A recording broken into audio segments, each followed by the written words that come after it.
Hi, my name is John Green. This is Crash Course World History, and today we're going to talk about Africa. Mr. Green, we've already talked about Africa. Egypt is in Africa, and you haven't shut up about it the entire course. Yeah, that's true of me from the past, but Africa's big. It's like super big, much bigger than it appears on most maps, actually. I mean, you can fit India and China and the United States if you just fold in Maine. All of that fits in Africa. Like any huge place, Africa is incredibly diverse, and it's a mistake to focus just on Egypt. So today, let's go here, south of the Sahara Desert.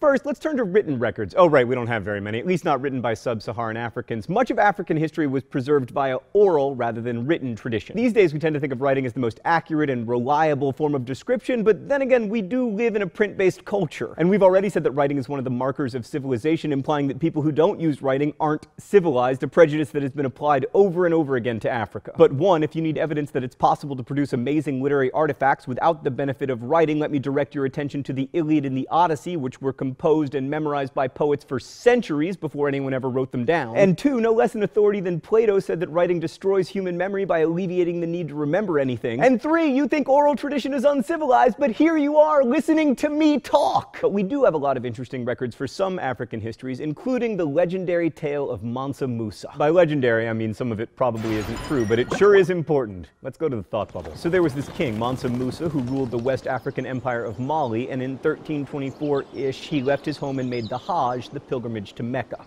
He brought with him an entourage of over 1,000 people, some sources say 60,000, and most importantly, 100 camel loads of gold. I wish it had been donkeys so I could say he had 100 ass loads of gold, but no, camels. Right, so along the way, Mansa Musa spent freely and gave away lots of his riches. Most famously, when he reached Alexandria, at the time one of the most cultured cities in the world, he spent so much gold that he caused runaway inflation throughout the city that took years to recover from. He built houses in Cairo and in Mecca to house his attendants, and as he traveled through the world, a lot of people, notably the merchants of Venice, no thought bubble, like actual merchants of Venice, right, they saw him in Alexandria and returned to Italy with tales of Mansa Musa's ridiculous wealth, which helped create the myth in the minds of Europeans that West Africa was a land of gold, an El Dorado, the kind of place you'd like to visit, and maybe, you know, in 5 centuries or so, begin to pillage. Thanks, Thought Bubble. So what's so important about the story of Mansa Musa? Well, first, it tells us that there were African kingdoms ruled by fabulously wealthy African kings, which undermines one of the many stereotypes about Africa, that its people were poor and lived in tribes ruled by chiefs and witch doctors. Also, since Mansa Musa was making the Hajj, we know that he was A, Muslim, and B, relatively devout. And this tells us that Africa, or at least Western Africa, was much more connected to the parts of the world we've been talking about than we generally are led to believe. Mansa Musa knew all about the places he was going before he got there, and after his visits, the rest of the Mediterranean world was sure interested in finding out more about his homeland. Mansa Musa's pilgrimage also brings up a lot of questions about West Africa, namely, what did his kingdom look like and how did he come to convert to Islam? The first question's a little easier, so we'll start with that one. The Empire of Mali, which Mansa Musa ruled until the extremely elite year of 1337, was a large swath of West Africa running from the coast hundreds of miles into the interior and including many significant cities, the largest and best known of which was Timbuktu. The story of the Islamization of the empire, however, is a bit more complicated. Okay, so pastoral North Africans called Berbers had long traded with West Africans, with the Berbers offering salt in exchange for West African gold. That may seem like a bad deal until you consider that without salt, we die, whereas without gold, we only have to face the universe's depraved indifference to us without the benefit of metallic adornment. That went to an ominous place pretty quickly. Right, so anyway, the Berbers were early converts to Islam, and Islam spread along those pre-existing trade routes between North and West Africa. So the first converts in Mali were traders who benefited from having a religious as well as a commercial connection to their trading partners in the North and the rest of the Mediterranean. And then the kings followed the traders, maybe because sharing the religion of more established kingdoms in the North and the East would give them prestige, not to mention access to scholars and administrators who could help them cement their power. So Islam became the religion of the elites in West Africa, which meant that Muslim kings were trying to extend their power over largely non-Muslim populations, which worshipped traditional African gods and spirits. In order not to seem too foreign, these African Muslim kings would often blend traditional religion with Islam, like, for instance, giving women more equality than was seen in Islam's birthplace. Anyway, the first kings we have a record of adopting Islam were from Ghana, which was probably the first empire in West Africa, Africa, and it really took off around the 11th century. As with all empires and also everything else, Ghana rose and then fell and was replaced by Mali. And the kings of Mali, especially Mansa Musa, but also Mansa Suleiman, his successor, tried to increase the knowledge and practice of Islam in their territory. So for example, when Mansa Musa returned from his Hajj, he brought back scholars and architects to build mosques. And the reason we know a lot about Mali is because it was visited by Ibn Battuta, the Moroccan cleric and scholar who kind of had the best life ever. He was particularly fascinated by gender roles in the Malian Empire and by Malian women, writing, "They are extremely beautiful and more important than the men." Oh, it must be time for the open letter. An open letter to Ibn Battuta. I wonder what's in the secret compartment today. Oh, appears to be some kind of fake beard. Movie magic! Stan, why did you do this to me?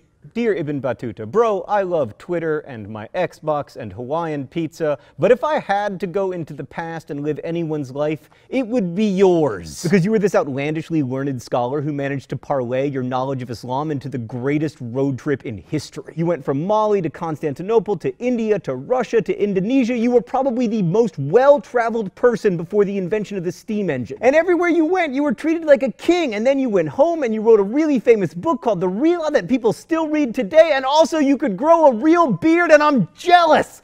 Best wishes, John Green. One more thing about Mansa Musa, there are lots of stories that Mansa Musa attempted to engage in maritime trade across the Atlantic Ocean, and some historians even believe that Malians reached the Americas. DNA investigation may one day prove it, but until then, we'll only have oral tradition. The Malian Empire eventually fell to Songhai, which was itself eventually overthrown for being insufficiently Islamic, all of which is to say that like China or India or Europe, West Africa had its own empires that relied upon religion and war and incredibly boring dynastic politics. Man, I hate dynastic politics. If I wanted to live in an ostensibly independent country that can't let go of monarchy, I'd be like Thought Bubble and move to Canada. Oh, come on, Thought Bubble, that's not fair. Shut up and take back Celine Dion! Alright, now let's move to the other side of Africa, where there was an alternative model of civilizational development. The eastern coast of Africa saw the rise of what historians call Swahili civilization, which was not an empire or a kingdom, but a collection of city-states like Zanzibar and Mombasa and Mogadishu, all of which formed a network of trade ports. There was no central authority. Each of these cities was autonomously ruled, usually, although not always, by a king. But there were three things that linked the city-states such that we consider them a common culture: language,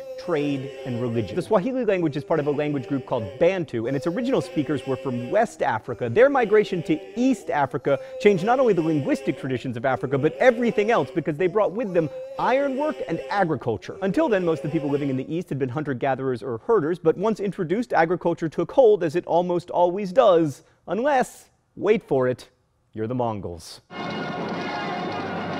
Modern-day Swahili, by the way, is still a Bantu-based language, although it's been heavily influenced by Arabic. On that topic, for a long time, historians believed that these East African cities were all started by Arab or Persian traders, which was basically just racist. They didn't believe that Africans were sophisticated enough to found these great cities. Now scholars recognize that all the major Swahili cities were founded well before Islam arrived in the region, and that in fact trade had been going on since the 1st century CE. But Swahili civilization didn't begin its rapid development until the 8th century, when Arab traders arrived seeking goods that they could trade on the vast Indian Ocean network, the Silk Road of the Sea. And of course, those merchants brought Islam with them, which, just like in West Africa, was adopted by the elites who wanted religious as well as commercial connections to the rest of the Mediterranean world. In many of the Swahili states, these Muslim communities started out quite small, but at their height between the 13th and 16th century, most of the cities boasted large mosques. The one in Kilwa even impressed Ibn Battuta, who of course visited the city because he was having the best life ever. Most of the goods exported were raw materials like ivory and animal hides and timber. It's worth noting, by the way, that when you're moving trees around, you have a level of sophistication to your trade that goes way beyond the Silk Road. I mean, if you'll recall, they were just trading like tortoise shells and stuff. Not again! Africans also exported slaves along the East Coast, although not in huge numbers, and they exported gold, and they imported luxury goods like porcelain and books. In fact, archaeological digs in Kilwa have revealed that houses often featured a kind of built-in bookshelf.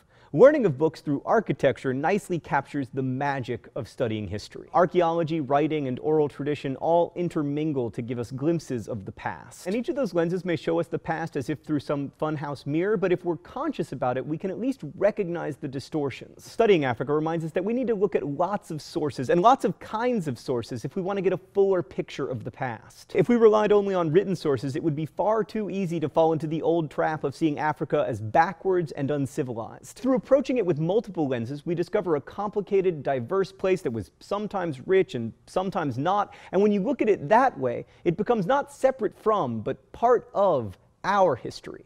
Thanks for watching. I'll see you next week.